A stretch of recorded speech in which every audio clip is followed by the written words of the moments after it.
केंद्र की सरकार द्वारा जो बजट पेश किया गया है वह जनता के लिए निराशाजनक है, कहा पूर्व विधायक सुमिता सिंह ने।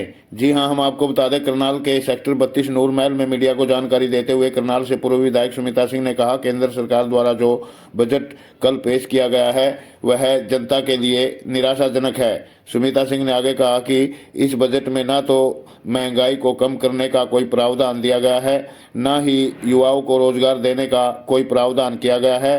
किसानों की एमएसपी पर भी कोई प्रावधान प्रस्तुत नहीं किया गया है, जो कि जनता के लिए बेहद निराशाजनक है।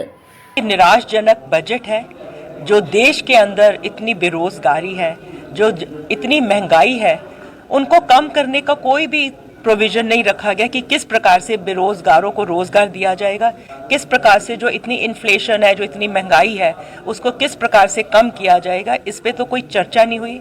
हमारे जो किसान इतने देर गर्मी और सर्दी में दिल्ली बॉर्डर पे बैठे रहे, उनके जो एमएसपी का जो रीज़न था, उसके एमएसपी के ऊपर कोई चर्चा नहीं गई।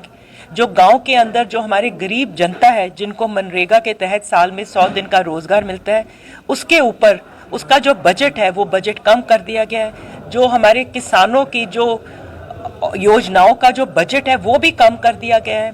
और होना ये चाहिए था कि जो हेल्थ जो सेक्टर है वो बहुत ही इम्पोर्टेंट है। हर व्यक्ति को कभी भी दुख तकलीफ हो जाती है, और जो एजुकेशन है, हर किसी की एजुकेशन के ऊपर इन दो चीज़ों का जो बजट है वो ज़्यादा होना चाहिए, जो बहुत ही कम रखा गया है। मैम, टैक्स पर आपका क्या कुछ कहना है? जो टैक्स में चेंजेस किए गए, जो 7 लाख बढ़ा कर किए गए, उसके बाद कुछ क्लियर नहीं है। जो टैक्स 7 लाख का बोल रहा है, मैंने पढ़ा है, उसके अंदर कहीं ये भी लिखा हुआ था कि जिनका 4 से 7 लाख है या कुछ ऐसे है, उसके ऊपर 25,000 टैक्स है।